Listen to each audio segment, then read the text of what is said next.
Hello everyone, in today's showcase, we will review the Waystones mod. This mod makes transportation easier without traveling 1000 meters to one location. Not just meters, even traveling through different dimensions. This literally takes skipping leg day to another level. Anyway, let's resume with the presentation. We will showcase the fabric version for the Waystones mod. To begin making your Waystone, you need to get stone bricks, obsidian, and warp stones. To get the warp stones, you need ender pearls, amethyst shards, and an emerald. Once you make the waystone, you can place it anywhere of your choice. Okay guys, so I have decided to do a recorded part for this video and all the videos throughout the future, because some of you guys might be saying, oh, you should just script this part because it actually, makes it easier and just compacts the video to like a very short video.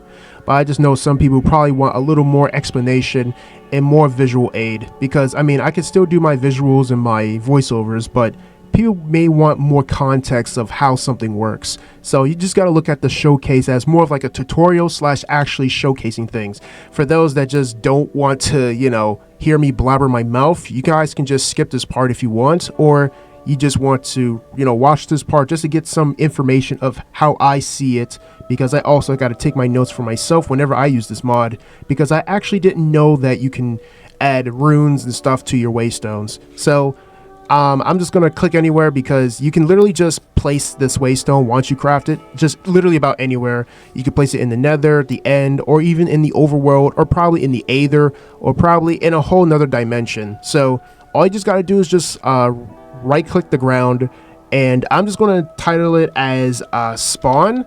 No, not spawn. I'm just going to title it as test 1, because it's pretty generic wording just to test something out. And then you have two options. You can either make it visible upon activation, or you can just set it to where everyone can visibly see it.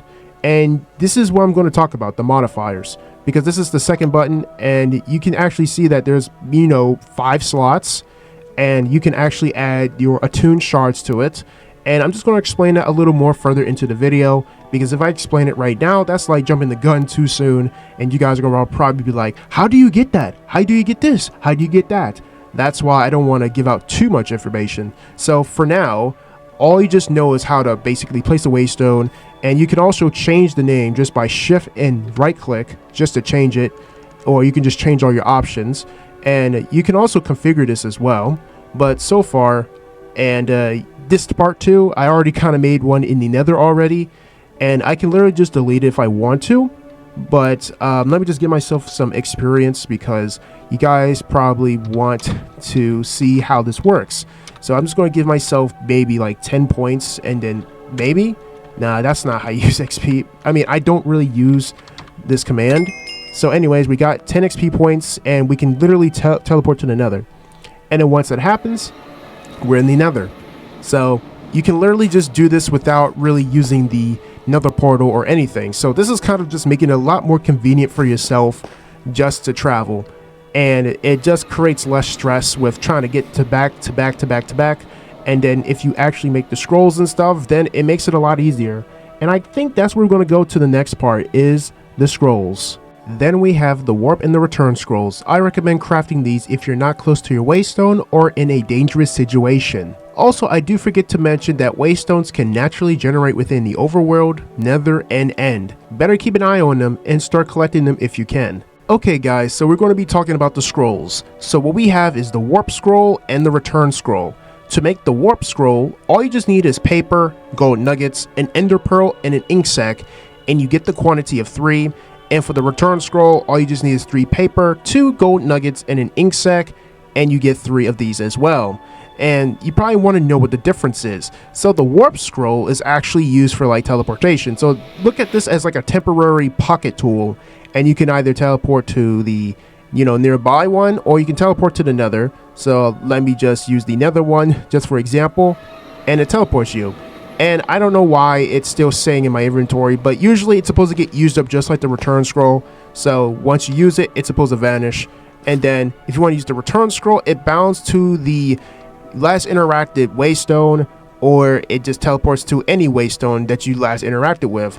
But as we see here, it bounds to the nether. So for example, if you, go so far and you're trying, I don't know, getting chased by something, or you got trapped in the corner and you only got like a 5-second window. Say for example, you want to, you're trapped right here, you're getting chased by wolves. You use the return scroll just by holding the right click button, and once you do that, you're back here to the last interactive waystone, and the mobs and everything will be confused, and you have time to escape, and then boom, you're out of hell, and now you're back in the overworld. Pretty neat, right? To make a warp plate, you need stone bricks, warp dust, and dormant shards. To make warp dust is an ender pearl and amethyst shard, while the dormant shard needs warp dust and flint. Okay, for this part, we're going to talk about the modifiers. And the only way you can get modifiers is by crafting the warp plate. To get a warp plate, all you just need is 4 warp dust, stone bricks, and a dormant shard. And I probably already explained all the other bits just to get the warp dust and the dormant shard. And all you just got to do is just left click. Is it left click or right click? I kind of forget sometimes. Sorry, I kind of forget. So you got to right click on the ground, and then it's going to generate an attune gem or shard. It's going to attune it, and then you can insert this to a warp plate or to a waystone. And you can actually generate as many of these as you want. So if you just put another dormant shard in here, it's definitely good for, like, just to share your warps with people. Say for example, your friend got this thing, and you got, like, say for example, like a diamond hoard just sitting around. You can literally just dupe this thing, or just give a lot of people dormant shards, and they can get their own attuned shard. And then once they go to their waystone, for example ours, we just got to shift, and then we just go to modifiers, and then we just insert it in here, and it's definitely going to teleport to that location. So for this, for example, I'm not okay, so you can name it just by clicking on it. So for example, this is let me just go name it as warp plate 1, and once we do that, it's going to actually pop up right here. So we can just go right here, and I believe you can also stand on it if there's like another warp plate that you can add.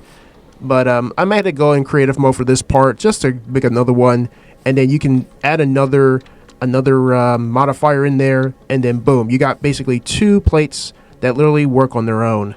Okay, so I have built another one, and we got ourselves another attuned shard, and it's a lot different than this one. Always be careful with what you're reading, because this one is yellow and this one is green, so you don't want to get those both mixed up. And I believe you can also place one back in, or it's just basically going to keep popping out. But if I place it here, it's going to go to that. If I place one here, it goes to that. And you can literally just use this as a teleportation device. So the attuned shards are pretty good too if you want to, exchange locations, and it will just help you teleport. And if you click on it, you can add modifiers too, in which this is what the shard is attuned to. So it's going to go to, for example, this warp over here, and this warp here is going to technically go to this warp over here. Yeah, it's going to get kind of confusing. And then if you put it in the waystone, you literally can just teleport to either of these places. And if you just right click, you can just go to boom, plate 1, or you can just go to boom, plate 2. So just look at attuned shards as pretty much as like waypoint adders, or waypoint modifiers, and you can only add the maximum of 5, and same goes to your waystone. So you can only add 5 in here, and you can always add another 5 and probably another 5 if you know how to exploit it right. But that's how you actually use the modifiers. So just view modifiers as technically waypoint slots. I think that's what I should call it. Waystone or waypoint slots. Okay, I do apologize. It does sound like I'm speaking a little too fast. So, but what I did here was, this is warp plate number 1, and I'm just going to name this as warp plate number 2. So we have these 2, right? And I'm just going to dump these over here just to prevent confusion. But you're going to get those anyways once you craft these. So this is the plate number 1. You can place your dormant shard in here, and it's going to generate one for you, in which you get this dormant shard. And if you plant another one in here, you get another one, in which it's for that plate. So you got, technically, this one is for this one, and that one for this one. And then for the waystones, I probably got to remove these just to prevent any further confusion, because some people just need to follow along with what I'm trying to say here. And you're probably going to wonder why you can't place this back in here, because it's literally can't be placed back in. it's already activated. So you just basically got to put it to the opposing or the opposite warp plate, just like this, and then you place the other one like this, and then once you stand on it, it teleports you. And it doesn't cost any XP either, so it's pretty much like the efficient way to actually teleport without really using the waystone, because the waystone actually costs you XP just to actually get to a location. And then I'm just going to talk to you guys about the modifiers, or you can add modifiers to other waystones. So I just know that all of these have 5 slots. You can always add 5 more just to basically teleport to any warp plate anywhere. I don't know how I'm going to explain this because it's technically the same thing, just like doing the waystone, because the waystone also has modifiers. So if you add these in here, you actually have like 2 of the warp plates in here, and all you got to do is right click and you can see warp plate number 1 and a warp plate number 2. And I think you still get charged for XP depending on the location. It's just the warp plates just make it easier, and if you remove the shards too, you just won't be able to teleport. So this is kind of like good for like private teleportation, instead of letting someone or a rando come by and just teleport to, for example, your diamond hoard, and you just, you know, have one of the tune shards set up and they just go in and they just use it. So this is kind of good for like a private use. And you also have the deep slate shard that kind of maybe prevents players from, I don't know, kind of, it's like I don't know. I really don't know how this works. So this is the modifier. This is just basically a deep slate shard. I think if you use some sort of plugin, and it prevents players from technically editing it and just making a tune shards out of it. So just view this deep slate shard as kind of like a feature just to prevent people from kind of just, you know, setting or generating shards so people can expose the location. So this is kind of good for protecting privacy. Yeah, it felt like I was running my mouth for a very long time there, because I'm trying to explain the best way as possible, because the modifiers and the tune shards, it's easy once you get to know how to use it, but most people will just not really care and just use the waystones as they usually do. But I'm just showing that little nice feature, and I'm trying to remember to use it whenever I do my mod pack showcases or just playing mod packs in general, because it can come in handy. Now we're showcasing the Portstone. All you need is white dye, stone bricks, polished andesite, and a warpstone. I believe this device is similar to a regular waystone, but it connects to whatever nearby waystones you have activated and possibly someone else's. Correct me in the comments. Then we have the Sharestone. To craft this, you can use any type of dye, obsidian, and stone bricks. This waystone is more of a waystone designed for players to share a common waystone. To help you understand, a regular waystone is for individual use, while a sharestone can be used by everyone. For example, you can place this at a spawn area or anywhere so anyone can use it as a public warp. I also forgot to state some important details. So there's like 3 items right here. So we got the warpstone, for example. The warpstone is actually useful if you want to teleport to certain locations, and it's technically like the warp scroll, but it only has 128 durability or 128 uses. So this is kind of like a good tool, a lot better than the warp scroll. So if you make this is like a lot better.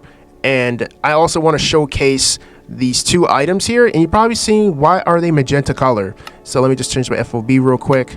So you can see that this is a magenta one, a magenta sharestone, and a magenta portstone. So you can actually see that they have a little bit like magenta coloring. You can actually add that just by using dye, I think, in the initial crafting recipe.